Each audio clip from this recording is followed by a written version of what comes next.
One team, one goal, one dream. We taking it to another level. Team hitting harder than heavy metal. Came here for respect, ain't gon' never settle. Pioneer League, there ain't nothing better. Light it up, light it up, light it up, light it up, light it up, light it up, light it up, light it up. Yeah. Just catch us on PFL Sports Center, man. Y'all know where we at, man. You already know how we do this. Every week, all week long. Y'all know where we at. We don't talk much. We about that action, boss. About that action, boss. Yeah.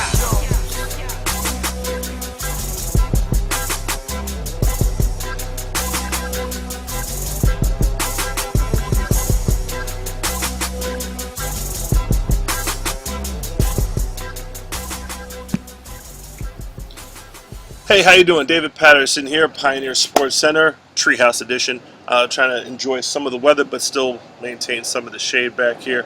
So we took it to the treehouse up here. So interesting stuff. So what we got going on this week? There's a bunch of things going on this week, even in the midst of this COVID crisis, in the midst of New York City, especially doing summer school online learning, remote learning has been challenges, but just as anything else with New York, we rise to the occasion. So everybody that's doing remote learning, whether it's summer school or preparing for the September back to school in whatever form it may take, good luck to you guys, and make sure we get those diplomas, get those degrees, and keep education first. Speaking of education, MS 151, the Lou Gehrig Academy.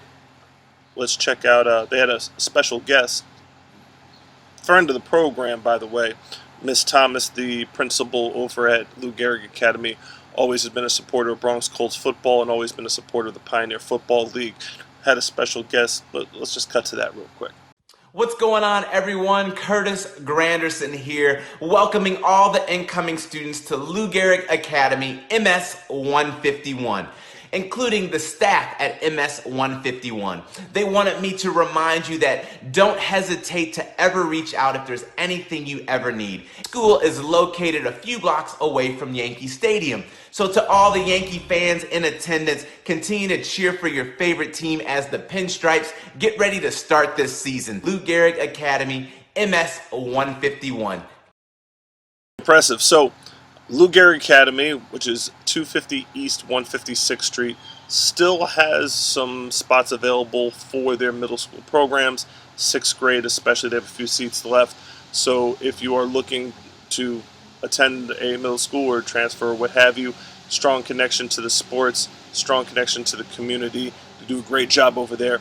Go to lga151.com and get the information there, or just call the number and they'll set you up or what have you. So some great things going on at MS 151, Lou Gehrig Academy, and we'll obviously get you that stuff as they're opening up in the fall or what have you, and they're going to be doing some activities with the New York Edge program, with the Bronx Colts, and with the Pioneer Football League.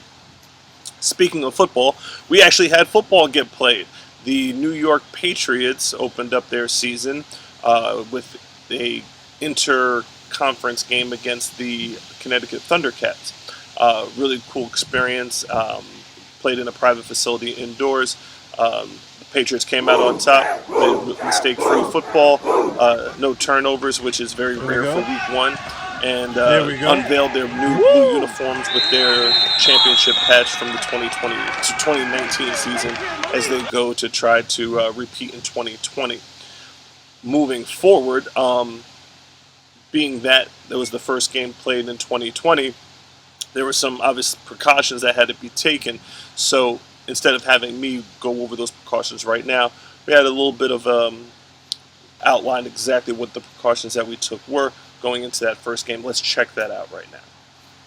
So there's a lot of opinions on exactly, it's our face coverings, a lot of opinions on what should be done in response to this whole COVID thing or what have you, and there's a lot of opinions and nobody really knows for certain what the right answer is or what have you.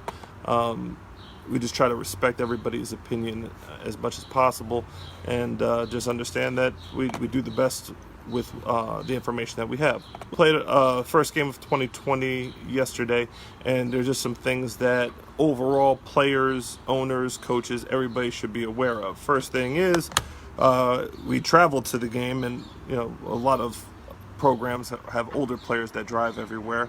But even if you're actually driving your own vehicle and you have guys in your vehicle that ordinarily are not in your vehicle every day, face coverings. So we took a bus. You can't complain. Thank you, sir. So we have these masks on for the bus ride. Also, just keep in mind as you're traveling, bus might be the safer mode of transportation when it comes down to it. And also, when we speak about especially minority businesses and such, there's a lot of black-owned bus companies, little mom-and-pop operations that could absolutely use the work because they have been out of work, not doing senior trips and field trips and stuff like that, and all these outings and such. So a lot of them are hurting right now. So you're doing a good service by giving them some business. So these are on Amazon. These are the no-touch thermometers. I know it looks fancy or what have you. Ooh. Watch I sit here and run a fever in front of everybody. 97.9. So yeah, that's works pretty well. So we got a bus for the game, as I was telling you about the whole dynamics with the bus face coverings. Absolutely. Took everybody's temperature before they got on the bus. Anybody that was running a fever stayed home, not going anywhere. Get yourself checked out until that situation is resolved. Not going to do it. Once they got on the bus, obviously transported to the destination. At the facility was taking waivers for their particular facility. And by the way, I know paperwork is something that a lot of us don't, as you should, absolutely. Paperwork is something that not a lot of owners, including myself, has taken seriously in the past. I know a lot of us laugh at the whole contracts and signing contracts, the whole pay-for-play thing, get that 100%. But COVID is a different thing when it comes to waivers and such. So we did require anybody who's participating to sign a waiver, and that does two things. And I think this is a very important conversation to have, and probably will stem off somewhere else after I say this, is that not only are you protecting yourself from a player suing you or what have you, or as a coach, players suing you or what have you, because that's a really simple part of it. But players, just understand what you're doing, because you're signing a waiver, but you're also assuming liability. And I know it sounds a lot fancier than what it is, so let me just put it in very plain terms. So if you pick up COVID from playing football and you take it back to a family member or somebody who has an adverse reaction or what have you, you're responsible for the health and safety of that family member or that person that you infect, not us. The reason why I'm saying that, just to be absolutely clear, is that we told all of our players, if you have somebody who's older at home, if you have a compromised health condition, if you have a pre-existing condition, you have horrible asthma or something like that, don't play. Absolutely don't play. PFL team and the college teams and the 23 cases at South Carolina, which is more a reflection of them eating together and living together and being grouped up more often than not during the course of a day, rather than a semi-pro team that was operating 4 hours a week in practice and what have you. Different story altogether. But let me stick to the point. So we got on the bus, got off the bus. At the destination, took temperatures at the door. Once got off the bus or what have you, sprayed down with sanitizer, everything. Once you get into the facility or what have you, we're only taking things in that are absolutely necessary. Told the guys, if it's not necessary, just leave it on the bus. Like personal items, especially fabrics or clothing or whatever like that, just the excessive stuff, just leave it in the bus. We even traveled on the bus in lowers or what have you, because although I understand that historically, especially in semi-pro, having a locker room has value or what have you, having a locker room now is really a pool of germs. That's what it is at this particular point. So if you have an opportunity to get dressed other than an enclosed area that is poorly ventilated, I suggest you do so. And I know historically a lot of semi-pro teams have dressed in the parking lot or at the field or what have you. But again, the more space, the better in locker rooms in this particular point. Not the best idea. So guys got dressed, played, or what have you. Now, here's the thing. Transporting back, obviously, before leaving sanitized. Oh, also, the water jug is now a thing of the past. Players, for me, and I know there's different variations of this, I'm just going to tell you what works for me. Players bring their own water. Bring your own water, not the community jug. The germ spread or whatever is just too crazy. Not doing that. Bring your own water. You're responsible for your own water. If you take somebody else's water and what have you, that's going to be a suspension, because we're not playing around with those type of things. Those people's interest or what have you.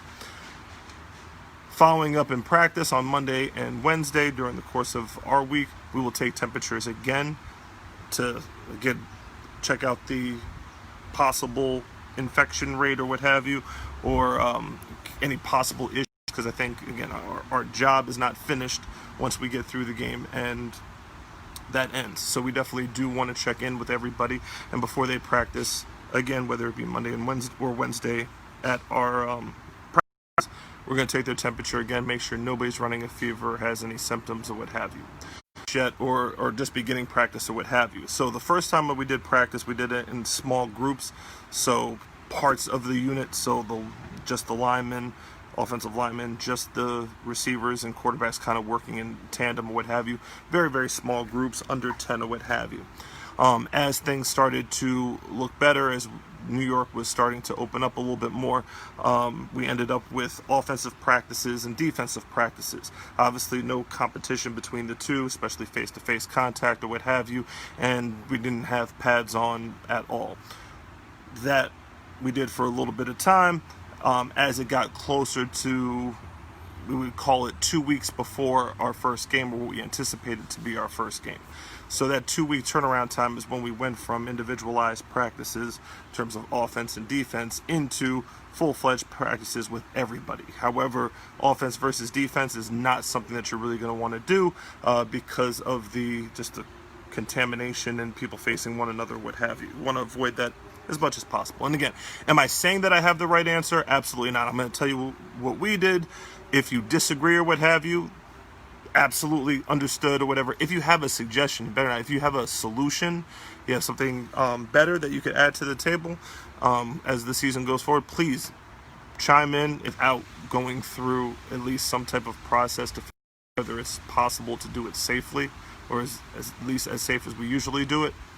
Then that is something that needs to be respected and taken into account. So I think just getting rid of it altogether and saying see you in 2021 for us wasn't an option. We take guys off the street, we keep guys from getting into life situations and issues that protests are happening right now about, and to get a mentality of what we're doing in the broader scheme of things. So that's pretty much it. So the Patriots trying to set the blueprint for the reopening of football in the region, and got off to a very good start. Took temperatures before and afterwards, as you saw in the video, and are doing everything they can to make sure that the environment is safe for players, and moving forward being able to kind of set the tone for the reopening of football in 2020. So this week the Patriots take on the Utica Nighthawks.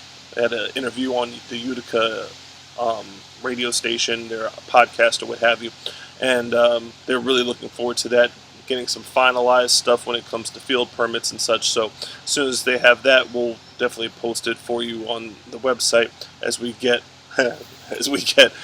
everything going for the 2020 season, kind of up and running. But again, there is still its fair share of challenges with COVID-19 doing what it's doing. So kind of is what is in that regard. One of the opponents on the Patriots schedule is the Maine Machine. Maine Machine are part of East Coast Football League's independent conference. They actually have a very special bond with the Pioneer League, as they have preliminarily come to terms to a affiliate program where we're going to be broadcasting their stuff as they go through the East Coast Football League season. Checking them out or what have you. Just good-hearted people. Laura and Dave and company up there are doing wonderful things getting that Maine team off the ground.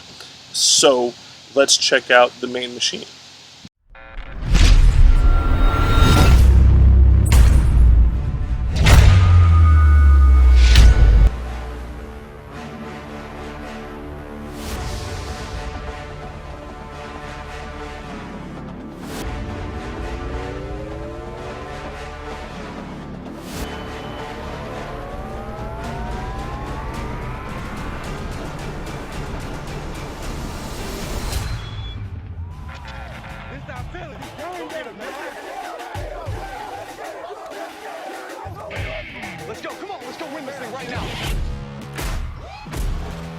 Yeah.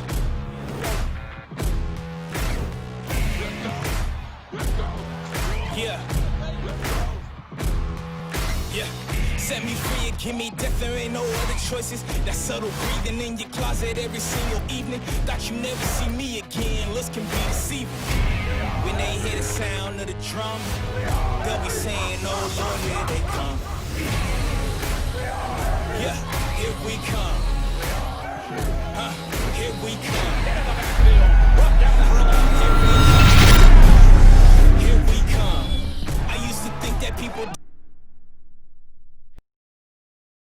Main Machine are now part of the Pioneer family, and as they go through the East Coast Football League Independent Conference schedule, we'll definitely get you highlights of that. And to tell you the truth, everybody in the East Coast Football League is very close-knit, family atmosphere. Jim Harmon, our guy Mason Morgan, who is the commissioner of the Independent Conference, Jim Harmon is the commissioner of the whole entire league. Nothing but support, nothing but positive energy in getting 2020 open, and just the overall atmosphere. If you saw last year, the All-Star game from East Coast Football League was second to none.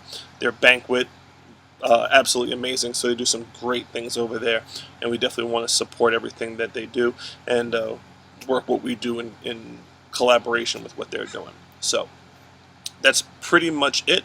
So looking forward, there are some other games that are on the schedule around or what have you, and just because they're doing positive things, Tri-State Shields, the Connecticut Fire, there's a couple other teams in the ECFL as well that are opening up and playing some games this weekend, and we'll get as much of that to you as possible. And again, just enjoying the summer and trying to stay safe, and that's pretty much it. So for another week of Pioneer Sports Center, this is David Patterson.